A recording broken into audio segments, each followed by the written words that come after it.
Guys, welcome back to my channel. This is Krishna. কেমন আছো সবাই? আশা করছি সবাই খুব ভালো আছো।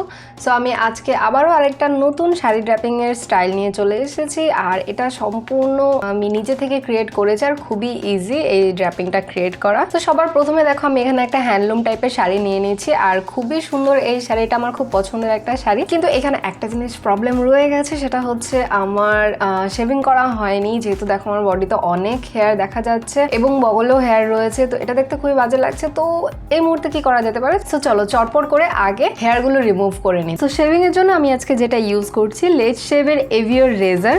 এই রেজারটা খুবই সুন্দর আর খুব কিউট একটা প্যাকেজিং এ আছে। দেখো একটা বক্স সিস্টেমে আছে যেটা কিনা খুবই প্রোটেক্টিভ এবং খুব সেফ। আচ্ছা, রেজার দিয়ে আমরা শেভিং তো করবোই, কিন্তু তার আগে যেটা করতে হবে শেভিং ক্রিম অ্যাপ্লাই করতে হবে। তো সেটাও হচ্ছে লেট শেভের এভিওর শেভিং ক্রিম। আর এটার প্যাকেজিং দেখতে খানিকটা এইরকম, খুব সুন্দর, একদম পিঙ্কিশ একদম বডি স্প্রে টাইপের প্যাকেজিংটা আমার খুব কিউট লেগেছে। শেভিং করার পরে আমাদের পুরো বডিকে হাইড্রেট করার জন্য একটা বডি লোশন খুবই প্রয়োজন। আর এটা হচ্ছে লেট শেভের এভিওর বডি লোশন। এটা ডিপ হাইড্রেশন প্রোভাইড করে আর এতে রয়েছে jojoba oil, shea butter, aloe vera, leaf juice and green tea extract. So চলো চট করে তোমাদের শেভিংটা দেখিয়ে দিই। এটা দেখো প্যাকেজিংটা আগেই দেখিয়েছি, খুবই কিউট প্যাকেজিং।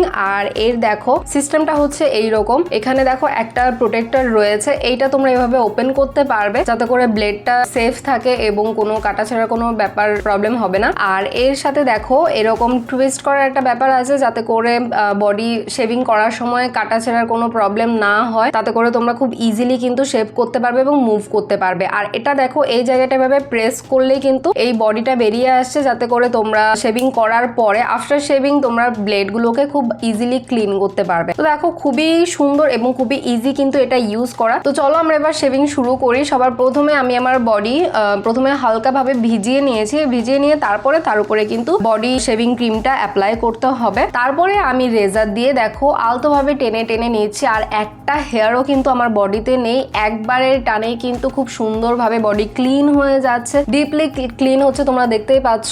খুব ইজিলি কিন্তু হচ্ছে, কাটা ছেঁড়ার কোনো চান্সেস নেই। খুব ভালো রেজারটা এবং খুব ভালো এই বডি শেভিং ক্রিমটা, অসম্ভব ভালো, আমার খুবই ভালো লেগেছে।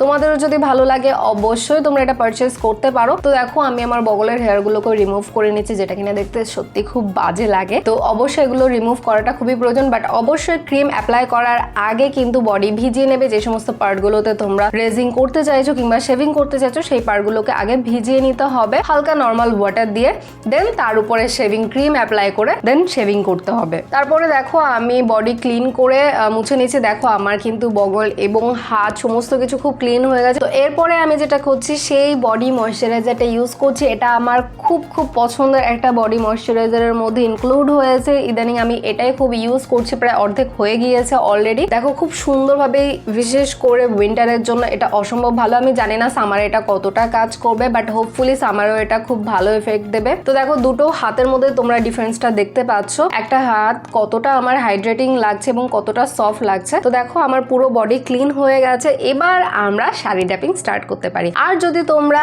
এই প্রোডাক্টগুলো পারচেজ করতে চাও অবশ্যই নিচে ডেসক্রিপশনে লিঙ্ক দেওয়া থাকবে, অবশ্যই তোমরা চেক আউট করতে পারো। সো সবার প্রথমে দেখো আমি এখানে যেটা করেছি, অ্যাজ আ ব্লাউজ আমি একটা টপ পরে নিয়েছি। সবসময় জরুরি নয় যে ব্লাউজই ক্যারি করতে হবে, তোমরা দেখো এরকম একটা টপও ক্যারি করতে পারো, যেটা খুবই ট্রেন্ডিং। যেহেতু আমি এখানে একটা ওয়েস্টার্ন লুক ক্রিয়েট করার চেষ্টা করছি, তো এখানে দেখো আমি টপটাকে আমার পেটিকোটের ভেতরে ঢুকিয়ে নিয়েছি। এরপরে আমি শাড়ি টাক করা শুরু করেছি, একদম এন্ড পোর্শন থেকে আমি টাক করা স্টার্ট করেছি। আর এভাবে আমি পুরো কোমরে ঘুরিয়ে ঘুরিয়ে টাক করে নিয়েছি। আর একদম দেখো মাথার দিকটা কিন্তু আমি একটু উঁচু করে টাক করেছি, যেহেতু পায়ের নিচে পড়ে যাওয়ার কিংবা জুতোর নিচে পড়ে না যাওয়ার কোনো সম্ভাবনা যাতে না থাকে, তাই একটু উঁচু করে ওই কর্নারের দিকটা টাক করতে হবে। তো এভাবে আমি পুরোটা ঘুরিয়ে ঘুরিয়ে টাক করে নিচ্ছি। তো দেখো পুরোটা খুব সুন্দরভাবে টাক হয়ে গেছে আর কোমরের পেছনে কোথাও কোনো ভাঁজ নেই। এবার আমি চলে যাচ্ছি একদম আঁচলের পোর্শনে। এখানে দেখো আমি খুব র্যান্ডামলি প্লিটস করছি, এটা একদমই পারফেক্ট হওয়ার এখন কোনো প্রয়োজন নেই, জাস্ট আমি মেজারমেন্ট ঠিক করার জন্য এটা এখন করছি।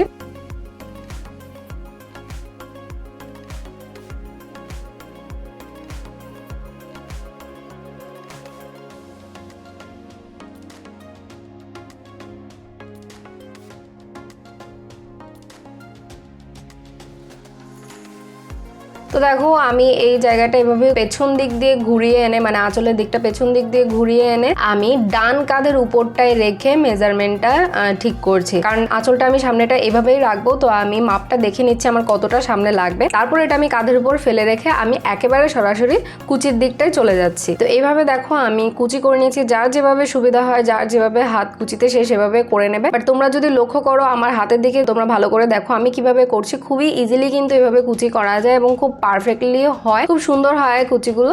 তো দেখো আমি প্রত্যেকটা এইভাবে ঠিকঠাক করে নিয়ে তারপরে আমি এই মাথার দিকটা একটা সেফটি পিন দিয়ে সিকিউর করে নিচ্ছি, কারণ এই জায়গাটা সেফটি পিন দিয়ে সিকিউর করাটা খুবই প্রয়োজন। কারণ যারা বিগিনার আছো শাড়ি পরাতে যারা আনারি তাদের জন্য কিন্তু এটা খুবই ইম্পর্টেন্ট। কারণ অনেক সময় যেটা হয় হাঁটতে গিয়ে জুতোর নিচে কিংবা পায়ের নিচে পড়ে কুচিগুলো খুলে যায়, যেটা কিনা খুবই বাজে একটা সিচুয়েশন ক্রিয়েট করে। তো সেই জন্য তোমরা সিকিউরিটির জন্য এই জিনিসটা করতে পারো, এই মাথার দিকটা সেফটি পিন দিয়ে সিকিউর করে নিয়ে দেন পেটের দিকটায় টাক করবে। তারপরে সাইডে দেখো যে এক্সট্রা অংশটা বেঁচে ছিল সেটাকেও আমি ভেতরে টাক করে নিচ্ছি। তো দেখো সামনে যে কুচিগুলো আমি করেছি এইগুলোর একটু নিচে করে মাথাগুলো ঠিকঠাক করে নিয়ে আমি একটা সেফটি পিন দিয়ে সেট করে নিয়েছি, যাতে করে কুচিগুলো এক সমান থাকে এবং প্রত্যেকটা যেন একটার সাথে একটা অ্যাটাচ হয়ে থাকে এবং দেখতেও ভালো লাগে। তো এরপরে আমি যেটা করছি, এবার আমি আঁচলের দিকটা চলে যাচ্ছি। আর তার আগে দেখো আমি সাইডে যে অংশটা বেরিয়েছিল এইখানে দেখো আমি হালকা করে প্লেটস গুলোকে ঠিকঠাক করে নিচ্ছি। এটা কিন্তু দেখতে খুবই সুন্দর লাগে, তো এটা অবশ্যই করতে হবে। এবার আমি চলে যাচ্ছি আঁচলের দিকটা। এইবার দেখো প্লেটস গুলোকে আমি ঠিকঠাক ভাবে করছি, আর ছোট ছোটই কিন্তু আমি প্লেটস করছি, কারণ ছোট ছোট প্লেটসটাই আমি বেশি প্রেফার করি, আমার ভালো লাগে পার্সোনালি। যারা মোটা প্লেটস পছন্দ করো তারা মোটা করে করতে পারো। এনিওয়ে তো দেখো আমি খুব সুন্দরভাবে কিন্তু এগুলোকে ভাঁজগুলো ঠিকঠাক করে নিচ্ছি, আর আমি কিন্তু চেপে চেপে এগুলোকে ঠিক করে নিচ্ছি যাতে করে প্লেটস গুলো পারফেক্টলি বসে, ফুলে ফুলে যাতে না থাকে। তাই দেখো আমি এভাবে চেপে চেপে দিচ্ছি। এবার দেখো ঠিক করা হয়ে গেছে, তাই আমি এইটা যাতে সরে না যায়, প্লেটস গুলো যাতে নষ্ট না হয়, আমি একটা সেফটি পিন দিয়ে সিকিউর করে নিচ্ছি, যেটা আমরা পরে খুলে নেব। এরপরে আমি নিচের দিকটাও করে নিচ্ছি একইভাবে। এবার দেখো এই আঁচলটাকে আমি পেছন দিক দিয়ে ঘুরিয়ে আবারও কাঁধে ফেললাম, আর দেখো উপরে যে এক্সট্রা সেফটি পিনটা আমি লাগিয়েছিলাম সেটা কিন্তু আমি খুলে নিয়েছি। তো দেখো এবার আমি প্লেটস গুলোকে একটু একটু করে বাইরে বের করছি, বের করে আমি এগুলোকে ঠিকঠাক করে নিয়ে কাঁধের দিকে সেফটি পিন দিয়ে সিকিউর করে নিচ্ছি। দেখো আমি আবারও সামনের দিকটা এইভাবে চেপে চেপে চেপে চেপে ঠিক করে নিচ্ছি, যাতে করে প্লেটস গুলো একদমই সুন্দরভাবে বসে থাকে, ফুলে ফুলে যাতে না থাকে। তো এবার আমি যেটা করছি, সাইডে দেখো যে এক্সট্রা অংশটা বেঁচে ছিল, এই প্লেটস গুলোকে আমি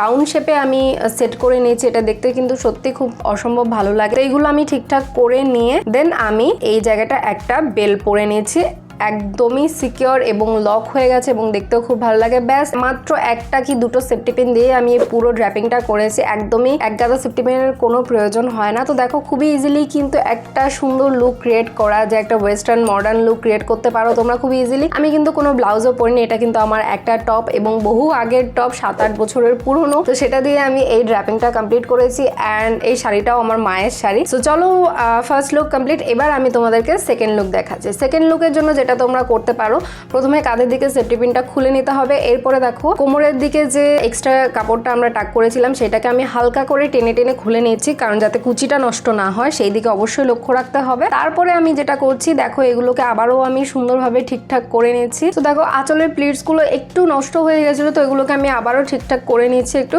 ঠিক করে নিয়ে দেখো সামনের দিকটা আমি ঘুরিয়ে হালকা করে টুইস্ট করে নিচ্ছি, খুবই হালকা, একদমই কিন্তু টাইট করে করার দরকার নেই, তাহলে কিন্তু গলায় এরকম ফাঁস লেগে যাবে। তো দেখো এরপরে এটাকে আমি ঘুরিয়ে আবারও সামনেই নিয়ে আসলাম, মানে গলার দিকটায়, আর গলায় আর কোনো নেক পিস কিংবা কোনো কিছু পরারও কোনো প্রয়োজন নেই, এটাই তোমার সুন্দর একটা লুক ক্রিয়েট করবে। তো ব্যাস আমার সেকেন্ড লুকটাও কমপ্লিট। এর সাথে তোমরা চাইলে বেল ক্যারি করতে পারো, চাইলে নাও করতে পারো। তো দেখো আমার সেকেন্ড লুকটাও কমপ্লিট, খুবই ইজিলি এটাও আমি ক্রিয়েট করে ফেলেছি, খুবই অল্প সময় লাগে এইভাবে শাড়ি র্যাপিং করতে, আর খুবই ইজি। যারা শাড়ি পরাতে একদমই কাঁচা বা বিগিনার তাদের জন্য কিন্তু এই দুটো স্টাইলই খুবই ইউজফুল হবে। তো তোমরা অবশ্যই ট্রাই করতে পারো, যদি ট্রাই করো অবশ্যই আমাকে কমেন্ট করে জানিও। আর আমার এই ভিডিওটা ভালো লাগলে অবশ্যই কমেন্ট করবে, এবং আমার চ্যানেলে সাবস্ক্রাইব না করে থাকলে অবশ্যই সাবস্ক্রাইব করো। তো চলো আমি কৃষ্ণা, তোমাদের সাথে দেখা হবে আবার নতুন কোনো টিউটোরিয়ালে। ততক্ষণের জন্য টাটা অ্যান্ড টেক কেয়ার।